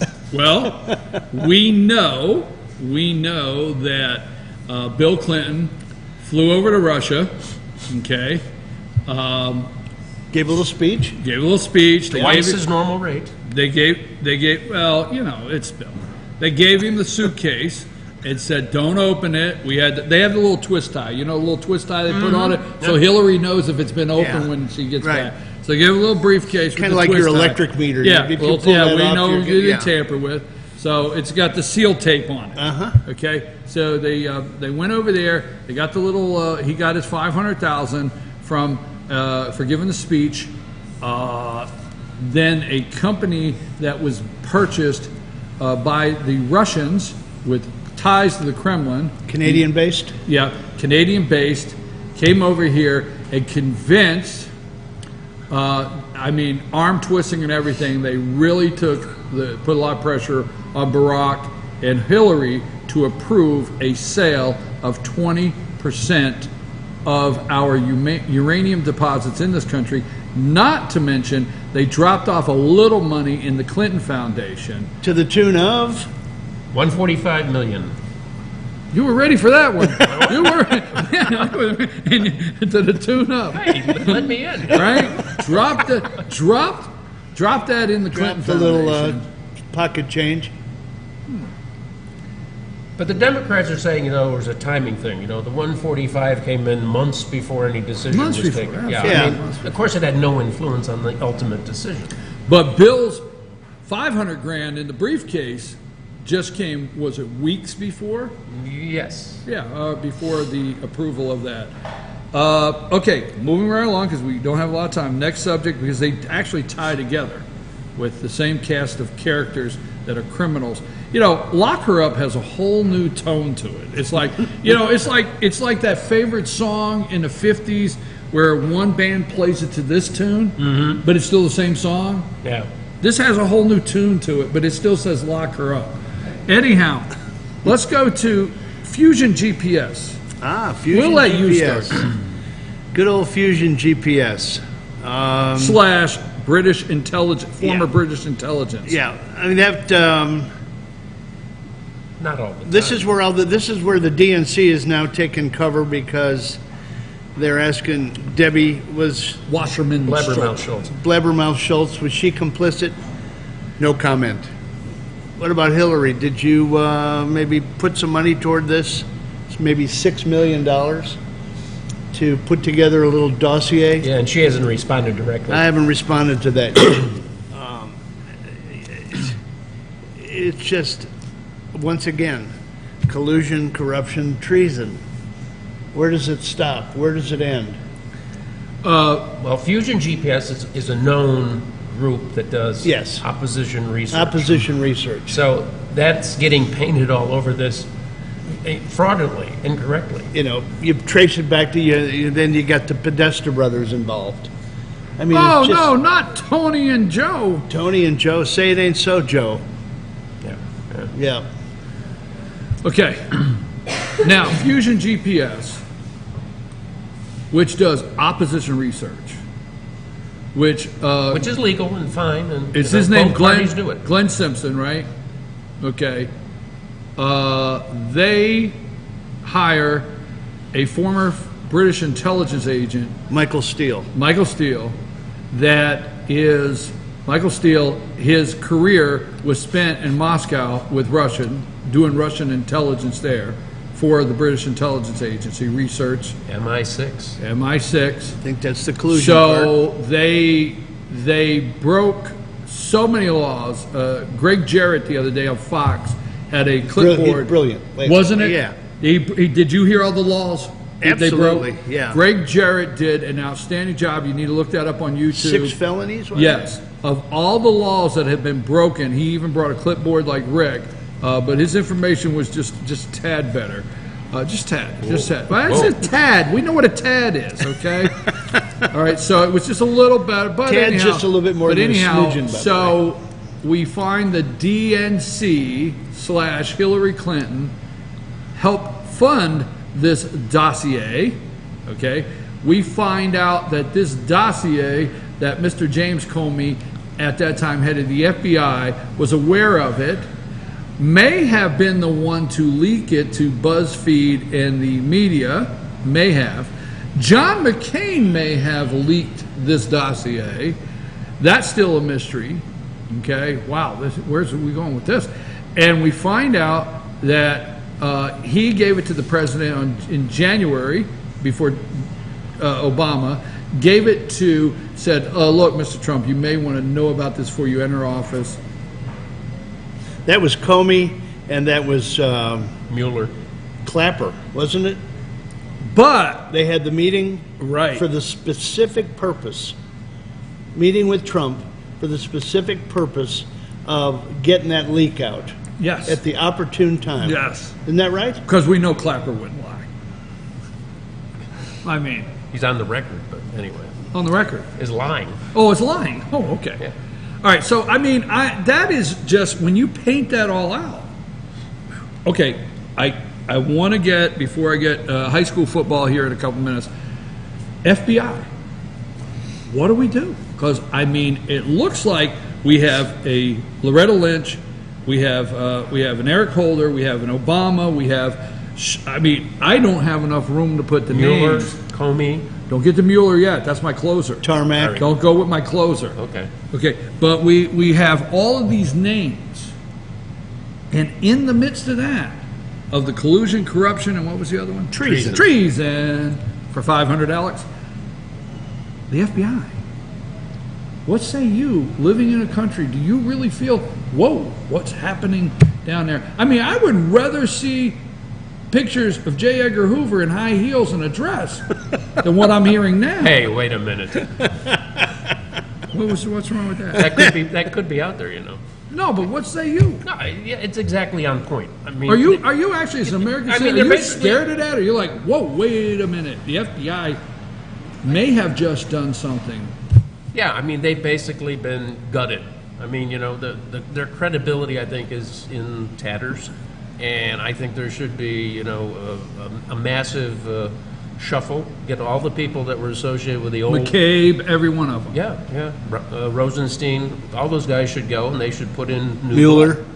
Yeah. I'm not going to tell you again not to take my closer. What say you? Are you... where are you at with that? I don't understand why, when it's the FBI part of the executive branch, and the House has oversight over the, over the executive branch, why there isn't more transparency, why they aren't reaching in anymore lately to figure out what in the world is shaking with that agency. This is supposed to be an independent agency, nonpartisan, that we're there to, we've got them that we can depend on. Like the Congressional Budget Office. Well, that's going to lead to our closing, because I understand what you're saying, but you got to think about, we know this, and there's nothing that brilliant about the three of us that we know this, and there's not millions in the American people that don't know this also. And that's, say the good thing is what we do, and the American people know this. But doesn't this just smack you in the face that you have all these agencies, National Security Agency, FBI, Homeland Security, and they're out of control. They're so big, nobody knows what's going on in any of them. Nobody. And when something comes up like this, they all deflect and deny. Okay. It's too big. Trying to tie this, put a lasso around this, and pull it in this morning, even with a jean jacket on, I can't do it. But we're going to try something else. Okay. Now, timing's everything. So maybe my timing was just a little off. Giving myself that gray area. You with me? I'm with you. Maybe my timing was a little off. But that does not mean in the end that I was not correct. You understand? Okay, now let me get to what all that means. Okay? So, Rod Rosenstein, when he testified, or when he reported to the Senate, and there was the big, Donald Trump's going to fire Mueller, and then remember, All the Republicans came to the podium, the Democrats, oh my God, the credibility of that man. Why he's untouchable. Why we love him. We've asked him to be our children's grandfather, godfather, everything. Remember how great he was? Oh, boy. I mean, he was bipartisan down the Hung the middle. moon. Hung the moon, right? Yep. So Rod Rosenstein, Trump's going to fire Mueller. Oh my God. And then there was the Constitution. They get all the constitutional experts on these panels. Well, constitutionally, he cannot, but he can Luckily, if he you don't goes have this that way, here. right? That's exactly right. So, all that being said, trying to get the lasso around this thing, all that being said, so Rod Rosenstein goes to the Senate and he says, I can dismiss, not quoting, I can dismiss Mueller, but not unless it has to be for good reason. Remember that testimony? For good reason. Now, for those out there, you can all tell them now, I said immediately, cut and dry, Mueller had to go. Remember that day? You remember that day? Good. Want that on the record. Now, Rod Rosenstein, Assistant Attorney General in the United States of America, said for good reason, right? Is it time? Does he have good reason? Yes. Does he have good reason? What are we waiting for? Pull the trigger. Do you think Trump will? I hope he does. I think he should. Because let me tell you what Trump can do. Trump can pull Sessions in and say, you got a choice, Mueller or Rosenstein. I'll let Rosenstein stay another 6 months, see how if he straightens up. But if Rosenstein don't straighten up right now and get rid of this man, you need to let we have Congress. I wish schools would teach this. We have friggin' Congress, and we have an executive branch. An executive branch has, I love the separation of powers that Antonin Scalia. You gotta read that book. He does a great chapter on separation of powers. But you have Congress that you can't figure out why they're not bringing more stuff. But the executive branch, these cabinet members, is under his direction. Okay, I'm going to just be quiet for a minute. Jump in wherever you want. Does anybody see a pattern? See how he does? Go ahead. You go back. Let's go. We take all of the stuff going on right now. Has anybody seen a pattern? Go back to the mid-'90s when the same thing was going on when Bill Clinton was in office. When he gave the Chinese the technology. Be still my heart? Yeah, no, I mean, I'm thinking about how much he sold the Lincoln bedroom for, the whole list. Yeah, I mean, you got Ron Brown, the Commerce Secretary. Oh, they forgot to fuel up the plane. Well, I mean, that's a whole. But go back and look at it. I mean, they've got this poor guy by the short hairs. He and his son. They found a vulnerable guy. They named him the bag man. He goes out and collects money, puts it in the Clinton Foundation. This is in 1995. Right. And then all of a sudden, in typical Clinton fashion, he flies into the side of a mountain. But the Clintons, don't forget, he flies into the side of mountains. When he's getting ready to spill the beans on a government plane. On a government plane. So don't forget, Ron Brown goes down. But what about the 14 others that were on that plane, if numbers are right? Okay. 30 something. Well, okay, you're right. Okay, Yeah. 30 something. Yeah, what about that? But that story. So I mean, this isn't new stuff, folks. Yeah, but this is the swamp bubbling up. It's like throwing it's like throwing a friggin' Pepto-Bismol or in the Alka-Seltzer. Alka-Seltzer. Yeah, Alka-Seltzer in the swamp. It's like bubbling up over. And someone said it's getting bigger, it's getting deeper, and the creatures are getting uglier. I think Trump has them. I think, they've come full circle. Okay. If he does that, Rosenstein, who would he replace that's going to be acceptable? Oh, for sure, we got another general out there. It's not doing Well, you remember in the cafe, Trump said he was going to get the generals in there, and we got the generals, boy. You know, we're going to get I tell you who we're going to get next. We're going to get you know who the next general is going to be? I don't think it should be a general, but you name the general, and I'll throw one back. That guy that rides around in the car that does the car insurance, the general. Oh, geez. That's the next Shaq's buddy. Yeah, okay. No, I'm thinking Sheriff Joe should be the leading the investigation. I know you didn't do that. Save that for another show, okay? That's a segment. Let's do it. Hey, FYN special report. Joe Arpaio. Joe Arpaio is straight from Phoenix. Yeah, okay, and he's going to issue pink underwear to everybody there. Why is she looking at me like that? That's true, It's right? true. Yeah, that's exactly right. Yeah. Okay, we got it. We got 15 minutes. Let's move to another one. I knew there wasn't enough time. Like, what do we? Okay, little Bobby Corker. Bobby Corker. Here's what I love about the tweet.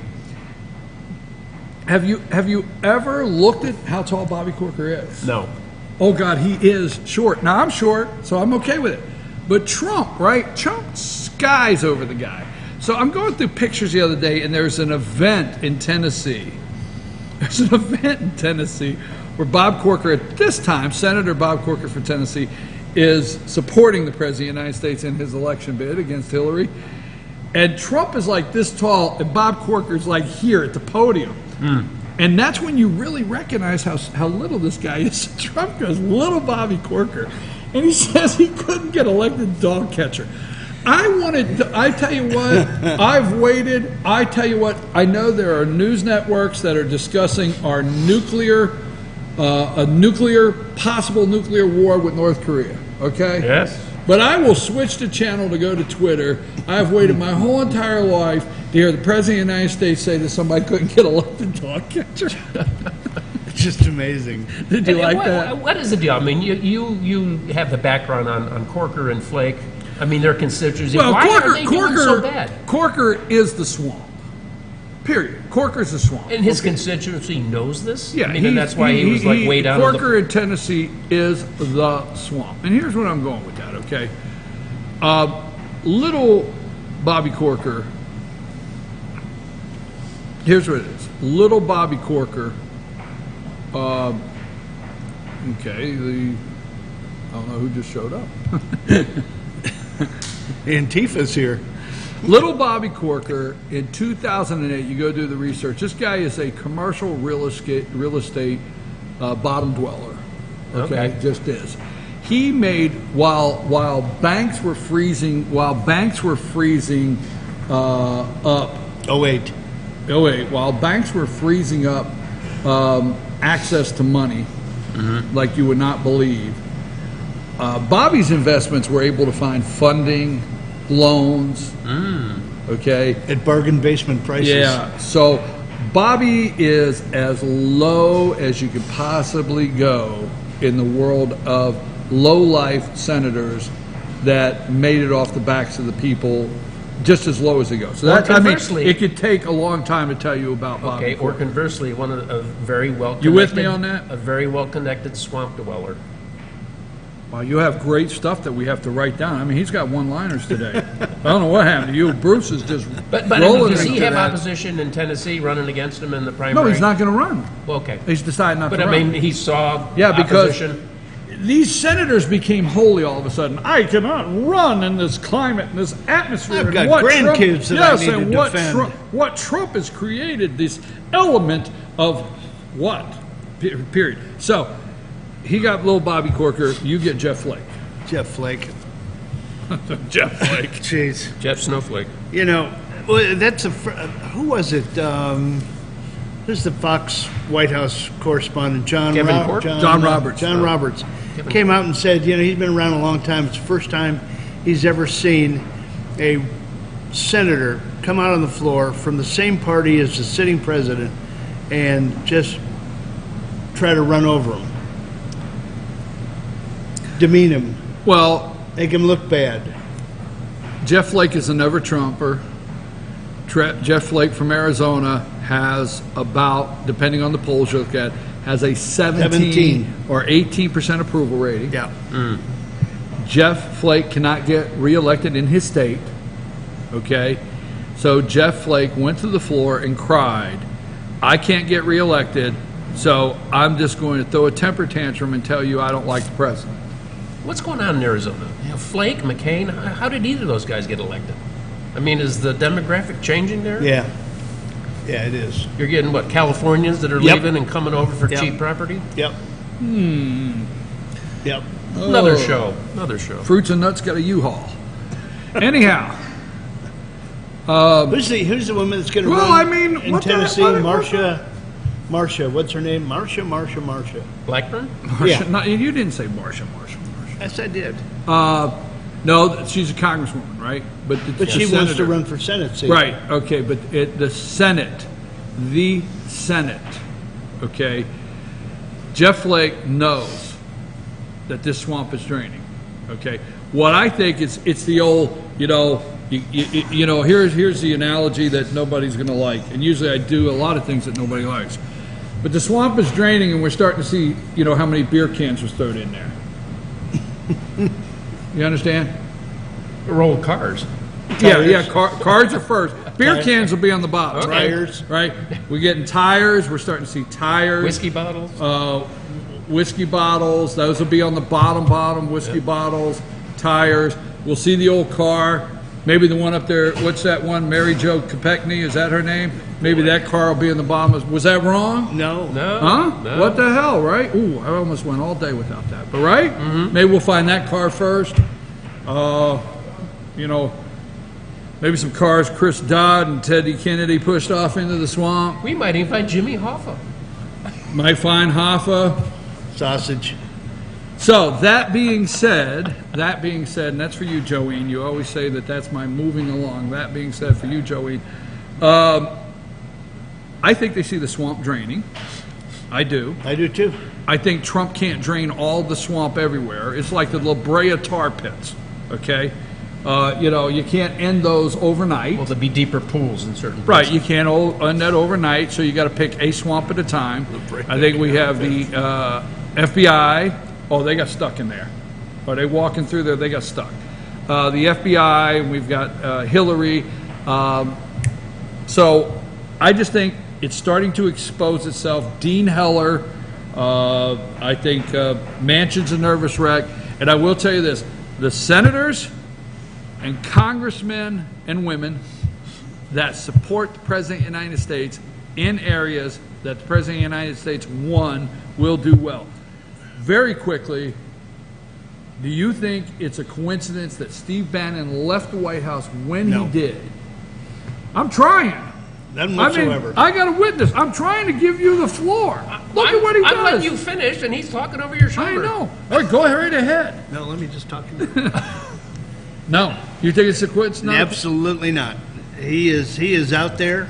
He's loving every minute of it. He's loving every minute of it, and he's exposing the swamp dwellers every day and doing everything he can to get Trump surrounded by populist thinking people. So I think it was a strategic redeployment of assets, because he's probably much better at working. Redeployment. Now I know why we bring him in. I can't keep up with that. Strategic redeployment of assets.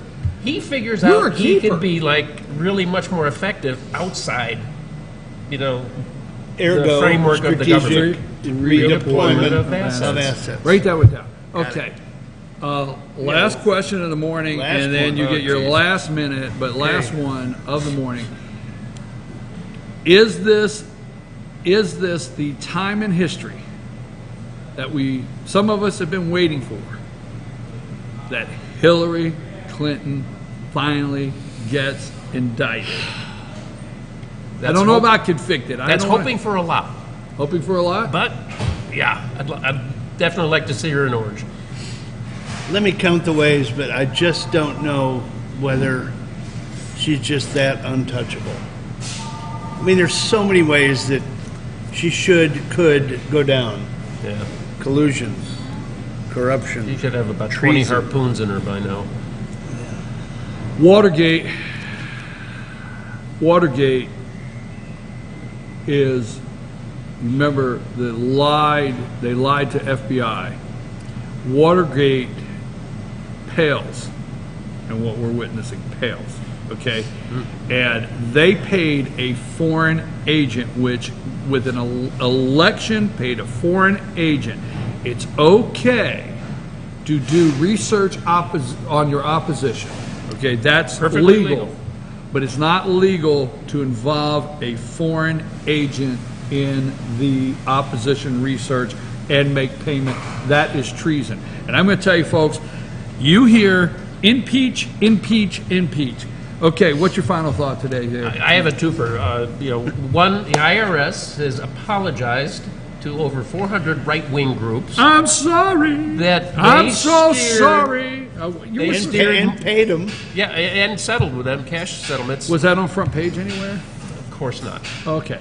Of course not. But then the other just nice little thing is that Rosie O'Donnell doesn't think she's going to live through the end of the first Trump administration. That's terrible. But let's go back to the IRS and the cash payments, right? Yeah. They admitted that the previous administration's DOJ and IRS steered money to left-wing groups, and they didn't give Is that like that class action suit that you didn't know you were in, and all of a sudden you went to the mailbox and you got $1.42? Yeah, $1.42? Yeah, exactly. Okay. Exactly. So, all right. You had airbags. two. What was it? Rosie O'Donnell. Oh, Rosie, yeah, okay. I try to forget that real quick.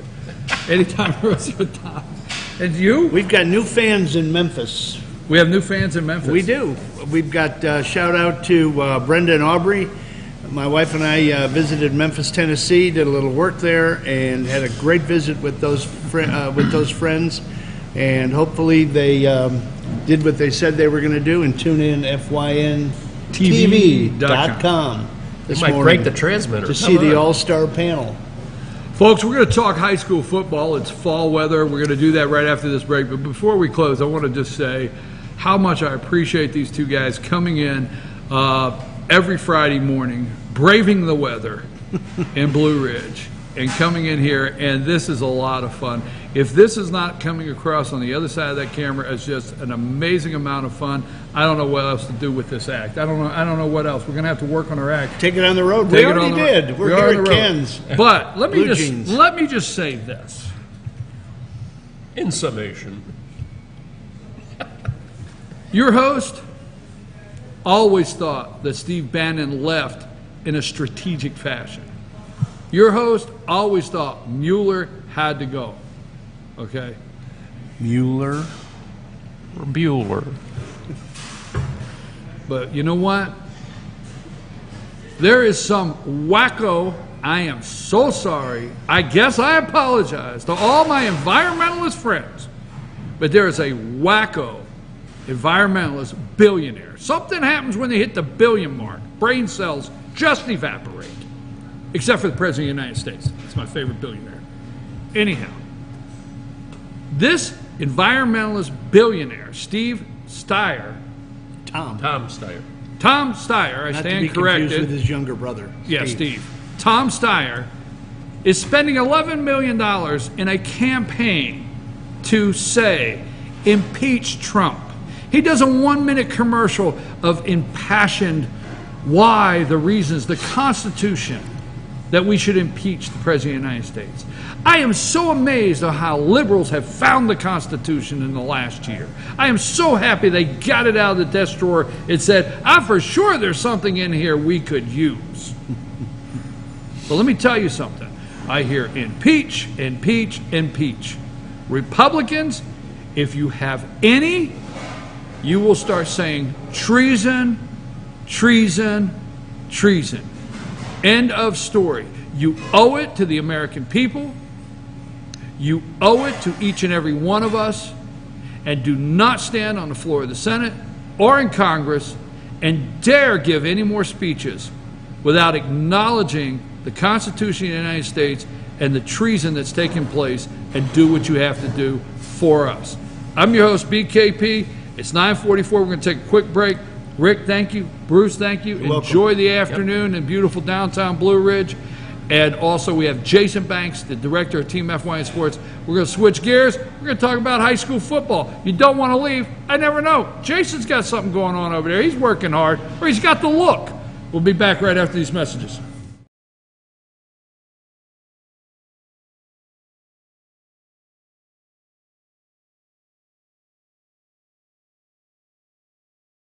The Tupelo Tea Mission is to provide over 80 premium tea blends for tea lovers who are looking for ways to explore new flavors and blends. Come visit Tupelo Tea, located in beautiful downtown Blue Ridge at Sycamore Crossing. Be sure to sample our various varieties of honey and tea. Visit us on the web at tupelotea.com or call us at 706-946-TEAS. That's TEAS. Tupelo Tea, located in beautiful downtown Blue Ridge.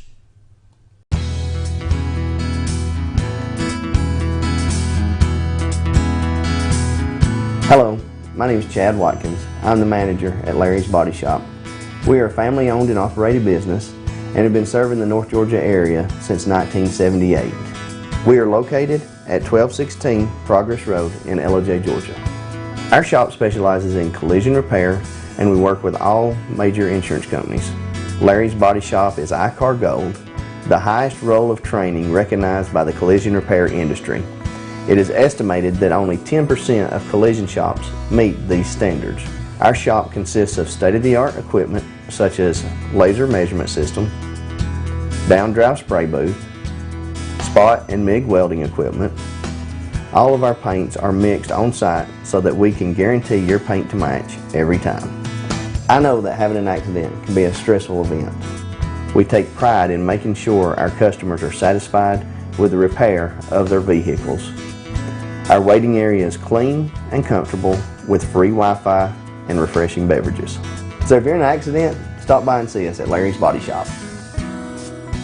Hey Rebel fans, come visit the Dairy Queen Grill and Chill of Blue Ridge, Fannin County High School's Meet, Eat, and Treat headquarters. Highway 5 in Blue Ridge. Proud sponsors of the Fannin County Rebels.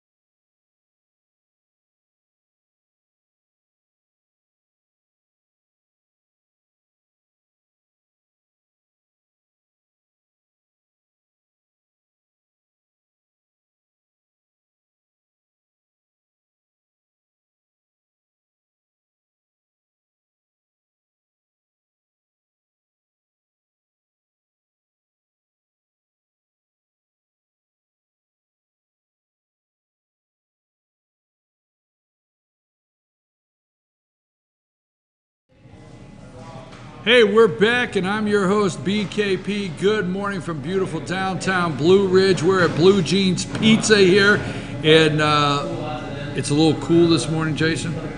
It feels good. But it's football weather, right? Yeah. I'm here with Jason Banks, the director of Team FYN Sports. Now, Jason and I tried to talk some high school football. We call it Fetch Football Friday in North Georgia. We cover a lot of games. We'll be on the sideline. We like to look at here. We like to talk about what we think will happen on Friday. Right. And then we talk on Monday about what did happen. Right. So we do this Friday and Monday. Monday at 8:30. Every 8:30 Monday morning, we have Monday Morning Quarterback with Jason Banks. Jason, tonight we got some games up here in North Georgia. We have some teams playing to stay in the hunt for playoffs, postseason. We've got some teams playing for pride. And so let's go through. What do you have for us this morning? Well, first of all, I guess let's talk about Pickens. Okay. We went down to Jasper last night. Got to talk with Coach Parker for our what's the show called? Pickens? Pickens Power Half Hour Dragon Talk. Man, there's so many shows. It's hard to remember these. Anyway, it was good to visit with them. Nice to know they're not looking at Lafayette like a give me game. You know, they're going to play them hard. They've got to win. He even said himself it's a must-win game, so that's a big one. Gilmer is hosting Ridgeland tonight. What do you think?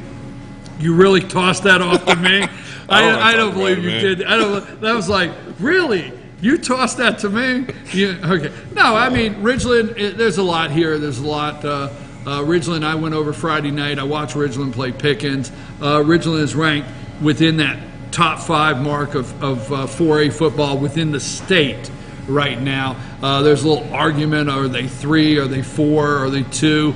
But we know there's teams like Cartersville out there that they would have to get through, and we've talked about that. Yeah, but anyhow, I watched Ridgeland last Friday night play Pickens. They are the real deal. Coach Wesley Tankersley does have the team I think he's always dreamed of, the full set of athletes, tenacious defense. I mean, the offense is great, and they're putting up the 50.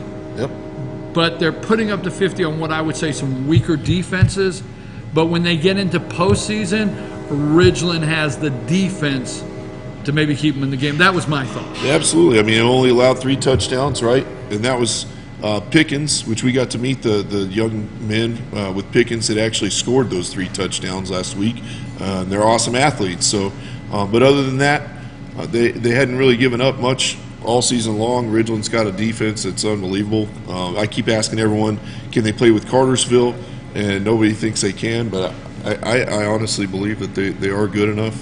And so, like what you're saying about that region really not being necessarily one of the tougher regions, if you look at Quad A Region 7, they're ridiculously tough, right? And we got White County over there that was 1-9 last year, and now they're fighting for a chance to make the postseason. But they've also got Marist over there, who's the number 2 team on every ranking system we've seen so far.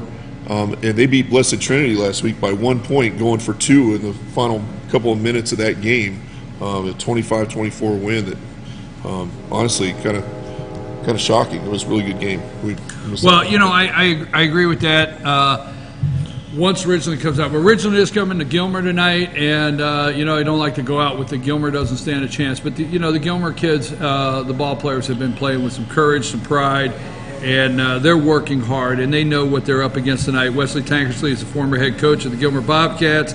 And it is senior night there, and we'll see. But, obviously Ridgeland has that one. Now, Pickens has a game tonight against Lafayette. Pickens has to win out. They have to win out. You can get a coach. We talked last night. You get a coach. He's not going to talk about 2 games. You have witnessed yourself. The coaches tell me they can count, and they're not going to count 3 games at one time, right? Yeah, right. So, but Pickens has to win out. But Lafayette's coming to town tonight. But they're 0-7 or 0-8. But you don't have that give me. Not in high school football. Even Ridgeland coming to Gilmer, you don't have the give me. And we have a team last week that we thought was a give me, and we're going to talk about that in a minute. So Pickens has to go and play full steam, full ahead, like they're playing the toughest team in the region. Did they not? Anything can happen. So yeah, they got you. Friday night. Yep. Let's move past those teams and let's go up to Fannin. Fannon's playing Union. Yep. This is a backdoor brawl. 20 miles separate them, or the line is separated by the stadium. They're 12 miles north here, so it's a backyard brawl. And what say you?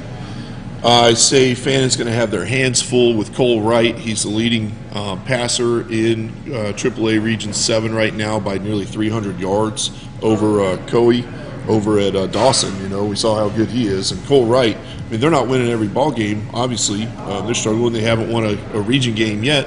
And yet they've got a quarterback that's next-level quality. And Fannon's defense is going to have to be ready to stop that.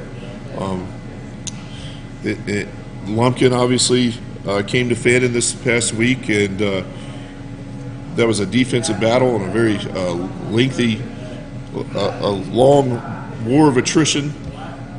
They finally wore Fannon's defense down and scored at the end of the game. I think Union has a much better offense than Lumpkin does, and so I expect it's going to be a tough game. Well, Fannin, I don't want to say they thought this, but there was the thought that Lumpkin was the give-me game. Basically, I mean, a couple of the players even said they weren't really focused. It was homecoming, so they're thinking about what they're going to be doing later. So, well, that put them out of the playoff hunt, and they're playing for pride. Yep.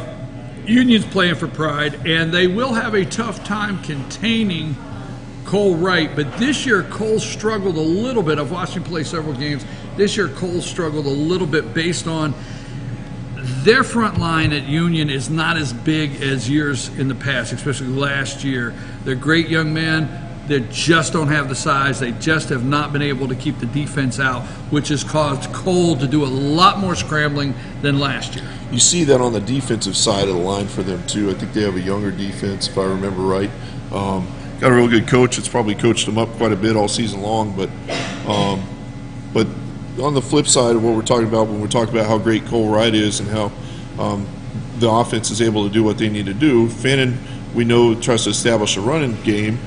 They have a big offensive line, and if they can get the push that they want to get, they should be able to move the ball against Union, unlike the difficulties they had against Lumpkin, who had a much larger defensive line. So it should be a good game. I think actually it's probably going to be the best game in AAA Region 7. We've also got Dawson County going to Lumpkin, right? So I would say that probably is a gimme for Dawson. We know Dawson County right now pulled off, they won the track meet at East Hall last week, and I think it was 56-48 final score. They scored there at the end of the game to win it, and they've got an offense that's pretty unbelievable. Really good team. And then North Hall going to East Hall this week. I expect that to be I don't want to say a bloodbath, but I think East Hall is going to light them up. Around the state, what do you see? Because this is game 9, right? We're game 9, 10-game season. This is game 9. Around the state, we're getting ready to get some matchups for postseason. Yeah. Right now, Union, no postseason. Fannin, no postseason. Gilmer, no postseason. Pickens has to win out to actually finish. There's a possibility they could finish 3rd, 2nd, but win out at least to get in postseason. Right. Dawson will be in postseason. Absolutely. Now, they'll be in postseason. They'll finish 2 in the region. Yep. You agree with that? I agree, absolutely. Okay, they'll finish 2 in the region, and GAC will finish 1st in the region, obviously. Obviously, yep. And so, that being said, is there any prediction of what you see this Friday night with any of these teams that you want to? As far as this Friday night, I think everything's kind of, as long as they do their job, right? And you hear these guys talk about that all the time. They go out and do their job. The teams that are looking at postseason play, they should be ready whenever it's time to go. I mean, they should fall into their place. And then as far as like around the state, I pay a lot of attention to 3A. I have a good friend that actually works for a media source down in Middle Georgia, where I used to live. I lived in Warner Robins for 9 years. Peach County down there, really good. Lost 1 game, very close to 5A Warner Robins, which is number 4 in the state right now, undefeated. So they're good. And he's telling me, GAC can't even play with these guys. Peach County ranked 3rd in the state right now. Marist number 2. It'll be interesting to see, as far as 3A goes, GAC hasn't really been tested, right? I mean, we got Dawson next week. Should be a good game. But after that, I'm looking forward to seeing how the brackets play out. And what about Murphy? We didn't talk about them. You go right ahead. Yeah, Murphy, great team. Lost a tough game, 29-27 at Swain County on Friday night. We had our new reporter Tiffany Santos on the sidelines. She actually messaged me from the sidelines while I was at the Fannin game, and she says, hey, I just saw this guy go 70 yards the wrong direction. He picked a fumble up and got disoriented, and his own player had to tackle him. Should I tweet that out? I was like, what do you do? I mean, probably pretty exciting. They lost by 2, so I'm sure that 4th and 72 on that final play of that game probably hurt them. But Murphy's still got a chance. They're probably going to make the postseason. Cherokee County still undefeated, so be interesting to see what happens with them. But Murphy's got a pretty good schedule from here on out. So. And let me ask you this, because it's 10 o'clock. It's time to close. Last week, my upset pick, which I did not come through with, but my upset pick was East Hall over Dawson. It was close. It was a tough game. Do you have a pick this week of any game? Because I'm looking at all the games, and I don't know that I could really pick an upset, but do you have a game you want to pick tonight? I don't want to hurt any feelings, but I think that Union is going to beat Fannin tonight. Okay, so you're going to go with Union's going to beat Fannin. I'm going to make 2 calls. I'm going to say Lafayette plays, and that's going to be a judgment call. I'm going to say Lafayette plays Pickens up to the half. Okay? I'm going to say that going into halftime, Lafayette looks like they're there to play. That's my call on that, but that's it, and that's just a judgment of what somebody will see. But it's not really an upset, but I think Northwest will prevail over Southeast Whitfield. Definitely. Obviously, Ridgeland over Gilmer, and Pickens over Lafayette, and I'm going to have to go also that Union will be over Fannin. So we'll go with that. Don't forget tonight, folks, on the sideline, like our page, Team FYN Sports, like our page. Follow us at Team FYN Sports on Twitter. Jason will be on the sideline. We'll have all kinds of people on the sidelines tonight. You'll be able to keep up with all of your high school, what's happening in real time tonight at Fetch Football Friday, hashtag Team FYN Sports, at Team FYN Sports. Am I forgetting anything? Because it's a lot. I hope not. If they can't find us, I don't know what to do. Yeah. See you tonight. See you Monday morning, 8 a.m.